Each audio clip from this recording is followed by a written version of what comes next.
आप देख रहे हैं जन अदालत समाचार। जनता की बात जनता के साथ, जन अदालत में।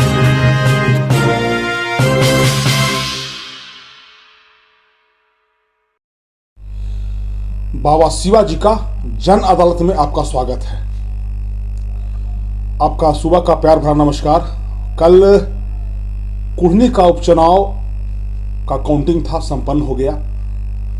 कुढ़नी की जनता ने बिहार सरकार को आईना दिखाने का काम किया। बड़े लोग या बड़े पत्रकारों ने अलग अलग तरीके से विश्लेषण किया, लेकिन चूंकि बिहार के नागरिक होने के नाते जब हम इसका विश्लेषण करते हैं तो हमको लगा कि आपके बीच में आना चाहिए और बताना चाहिए कि कैसे 2015 में जब नीतीश कुमार और तेजस्वी यादव साथ में चुनाव लड़े थे, उस समय भी केदार गुप्ता ने जीत हासिल किया था। इस बार फिर जो 2020 में जो चुनाव हुआ उसमें मात्र 700 वोट से केदार गुप्ता चुनाव हारे थे। इस बार लगभग 3600 वोट से वो चुनाव फिर से जीते हैं।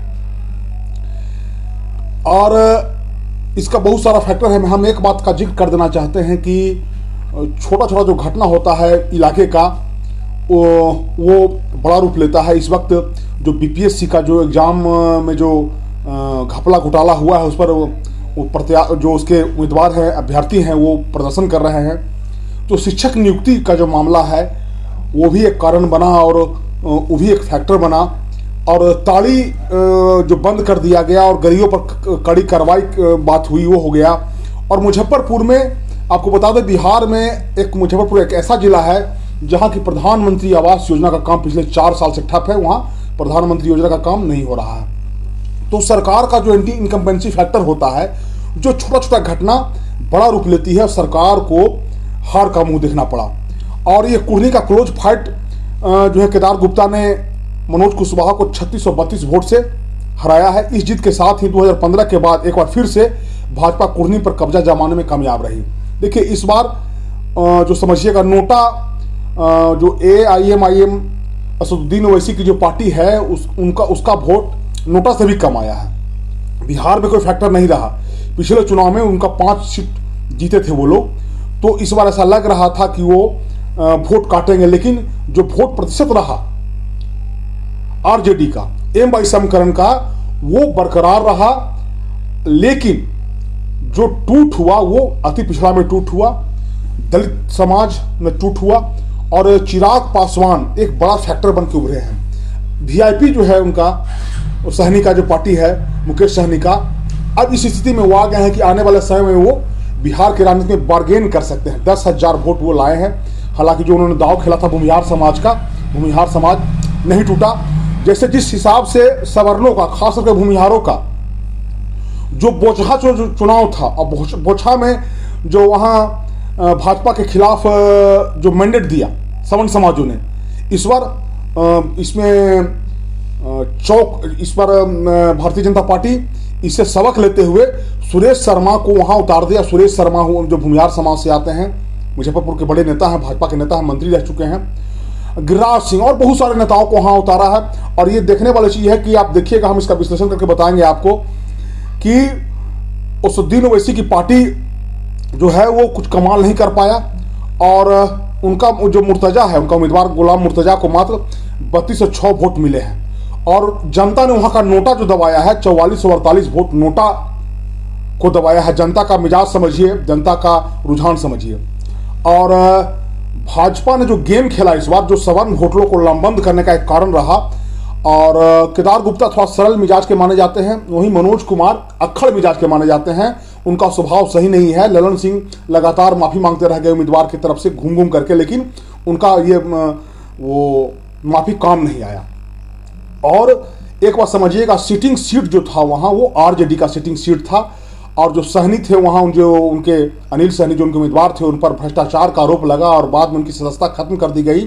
तो जो उनके कोर वोटर थे आरजेडी के, वो मनोज कुमार को नहीं पचा पाए, मनोज कुशवाहा को नहीं पचा पाए, और वही अनमने ढंग से उन्होंने वोट किया। इसी का कारण था कि वो चुनाव वहाँ से जदयू को हारना पड़ा। और चूंकि तेजस्वी यादव ने ये सीट जदयू को दे दिया था, और अक्खड़ स्वभाव के माने जाने वाले मनोज कुशवाहा को वहाँ जो है वहाँ का जो वोटर है आरजेडी का जो कोर वोटर है वो नहीं पचा पाया। ये भी एक बहुत बड़ा कारण रहा। और भाजपा की जीत का सबसे बड़ा कारण रहा सवर्ण वोटरों का उनके साथ लंबंद रहना। बोचहा में भूमिहार वर्ग का जो नाराजगी भाजपा के साथ था वहाँ दूर होती देखी। भाजपा ने इसके लिए भूमिहार नेताओं को मैदान में उतार दिया था। मुजफ्फरपुर के पूर्व विधायक सुरेश शर्मा खुद इस चुनाव का नेतृत्व कर रहे थे।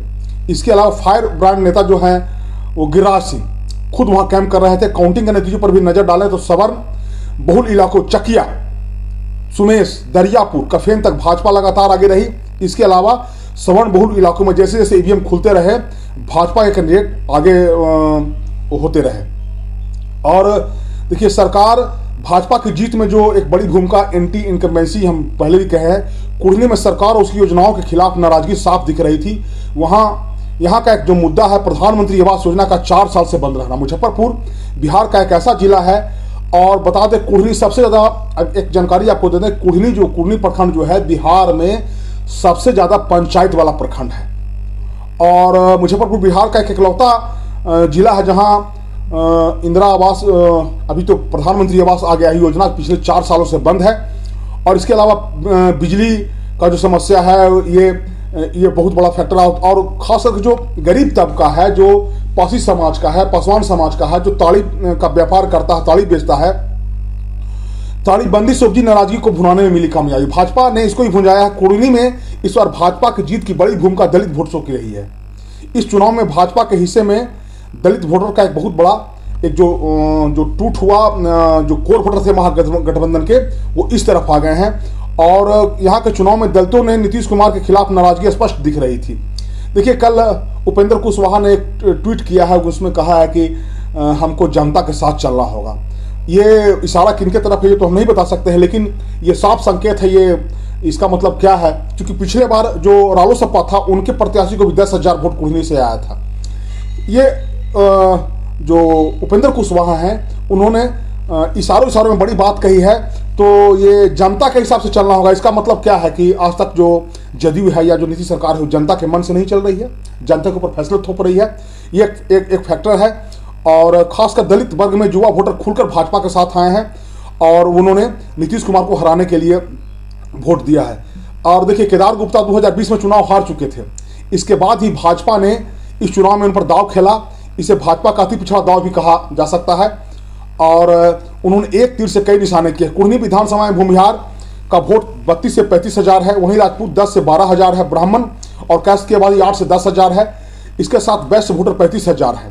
इसके अलावा पासवान 20 हजार के आसपास है। केदार गुप्ता को उम्मीदवार बनाने के पीछे जो पार्टी का जो है वो सभी जातियों का समर्थन मिला। और चिराग पासवान ने, आपने देखा होगा कि जो माहौल बनाया, जो भीड़, जो उनके जनसलाम, उनके सभाओं में जो भीड़ उमड़ी, चिराग पासवान ने आखिरी समय में जो माहौल बनाया। देखिए तेजस्वी यादव ने बार बार अपील किया, भावुक अपील किया था कि हमारे पिताजी का ऑपरेशन है और हमारी बहन किडनी दे रही है। इसका भावुक अपील का, और हमको पिताजी को जवाब देना होगा, हमको जाके राष्ट्रीय जो हमारे अध्यक्ष हैं उनको बताना होगा। इन सारी जो भावनात्मक जो अपील था तेजस्वी यादव का, उस पर कोई असर वोटरों का नहीं हुआ। CM Nitish Kumar, deputy CM Tejashwi Yadav की सभा के बाद ऐसा कहा जाने लगा था कि महागठबंधन के पक्ष में माहौल बन रहा है। लेकिन चुनाव प्रचार के आखिरी दिन में भाजपा ने सबसे बड़ा दांव खेला। रालोजपा सुप्रीमो चिराग पासवान खुद भाजपा कैंडिडेट के प्रचार करने कुढ़नी पहुंच गए। लोक जनशक्ति पार्टी जो है उनका रामविलास लोजपा का जो उनका है हेलीकॉप्टर छाप, वो लास्ट में पहुंचे और उसका लाभ मिला। लगभग 40 हजार से ज्यादा दलित वोटर कुढ़नी में है। चिराग पासवान के प्रचार करने के बाद एक बड़ा महागठबंधन का वोट जो है वो भाजपा के साथ हो गया। केदार गुप्ता के छवि का भी लाभ मिला। देखिए केदार गुप्ता के बारे में कहा जाता है कि चूंकि वह स्थानीय स्तर से वो आगे बढ़े और विधायक बने और बेहद सरल और नम्र स्वभाव के व्यक्ति हैं। वहीं मनोज कुशवाहा जो है वो उनका तो अक्खड़ मिजाज के आदमी है और इसीलिए उनके खिलाफ 9 राउंड तक लगातार पिछड़ने के बाद सवर्ण बहुल इलाकों की ईवीएम खोलते ही बीजेपी ने लगाई छलांग और लगातार बीजेपी जो है शुरू से बढ़त बनाए रही। चकिया, सुमेरा, दरियापुर, कफेन जैसे चौथे राउंड की गिनती शुरू हुई, वहां बीजेपी आगे रही। जैसे ही छाजन और मोहिली के दलित और सहनी बहुल इलाका में गिनती शुरू हुई, जदयू कैंडिडेट कुशवाहा आगे हो गए। 5वें राउंड में वो 682 वोट की मामूली बढ़त से आगे थे, लेकिन छठे राउंड में बीजेपी प्रत्याशी से फिर पटखनी दी। भूमिहार बहुल इलाका हरिशंकर और मिनियारी आते ही भाजपा की लीड बढ़ती चली गई। 18वें और 19वें राउंड के आते आते स्वर्ण बहुल इलाका का जो पेटी खुला और खास करके मनियारी, चित्रौली, रत्नौली, महंत मनियारी, सोनबरसा के यहाँ बीजेपी कैंडिडेट कुदार गुप्ता पलट कर पीछे नहीं देखे और लगातार 23वें राउंड तक उनका जो है वो बढ़त बरकरार रहा। और कुढ़नी सिटिंग विधायक राजद के थे, हमने बताया था, और उनको काट करके मनोज कुशवाहा को देना ये भारी पड़ा। और एम बाई का जो समीकरण था वो एक रहा और बाकी सब बिखर गए इसमें। और इसमें जो है इसके ओबीसी, पिछड़ा, दलित वोटर्स जो महागठबंधन के वोटर जो माने जाते हैं वो उनका बिखराव हुआ और इसका फायदा उनको हुआ। इसमें तेजस्वी यादव का जो इमोशनल कार्ड था, उनको बार बार जो कह रहे थे डिप्टी सीएम ने इमोशनल कार्ड, चुनाव प्रचार के आखिरी समय में उन्होंने 4 जनसभाएं की थी। उन्होंने अपने पिता की बीमारी का हवाला भी दिया था और उन्होंने कहा कि हम राजद सुप्रीमो का संदेश लेकर के आए हैं, हमको इसका जवाब देना होगा। इसको वहाँ के वोटरों ने नकार दिया और ये वहाँ के जदयू को पटखनी दी। मनोज कुशवाहा को लेकर जो है ललन सिंह जो राष्ट्रीय अध्यक्ष बने हैं, वो उनका मनोज कुशवाहा को ललन सिंह का बेहद करीबी माना जाता है और वो खुद मोर्चा संभाल लिए थे और हर जगह घूम घूम करके जो भूमिहार बहुल इलाका है वहाँ हर जगह कहे थे कि हम उनकी तरफ से माफ़ी मांगते हैं, लेकिन वो माफ़ी भी काम नहीं आया और उनका वो जनता ने उनके बातों को सिरे से नकार दिया। अब देखिए, अब इसमें जो बड़े नेता हैं उन्होंने कहा था कि अब वो सुशील मोदी जो है उन्होंने कहा कि नीतीश कुमार को इस्तीफा देना चाहिए और गिरिराज सिंह का, अलग अलग नेताओं का अलग अलग बयान है, लेकिन सरकार को इससे सबक लेना होगा। आप देखिए, चूंकि 4 महीना हुआ है, नए सिरे से फिर जो तेजस्वी और जदयू दोनों जदयू की पार्टी और जदयू और आरजेडी जो एक हुए हैं, लगभग 4 महीना के बाद ये इनका टेस्ट था और इस टेस्ट में सरकार को सबक मिला है। अब आगे देखना होगा कि सरकार इसे कैसे सबक लेती है। और आगे 2-3 जो चुनाव हुआ, देखिए इसमें आपको हम विश्लेषण इसका करेंगे इस अगले एपिसोड में। गुजरात का 2017 में लगभग 95-99 वोट पर रहने वाली भारतीय जनता पार्टी ने कैसे 156 वोट ले आया। आम आदमी पार्टी दिल्ली में कैसे एमसीडी चुनाव पर कब्जा कर ली। आम आदमी पार्टी ने कैसे 5 सीट वहाँ गुजरात में लाकर वहाँ घुसपैठ किया है और उसका जो वोट आया है, वोट प्रतिशत राष्ट्रीय पार्टी का उसको दर्जा मिला है। ये बहुत सारी बातें हैं। कांग्रेस का ऐसा कौन सा कारण रहा जो वहाँ पिछड़ गई कांग्रेस। हालांकि कांग्रेस को एक संभावना मिला है, हिमाचल में उनकी पार्टी ने जीत दर्ज की है। तो बहुत सारे का बात का विश्लेषण हम अगले एपिसोड में हम करने का प्रयास करेंगे। आप इसी तरह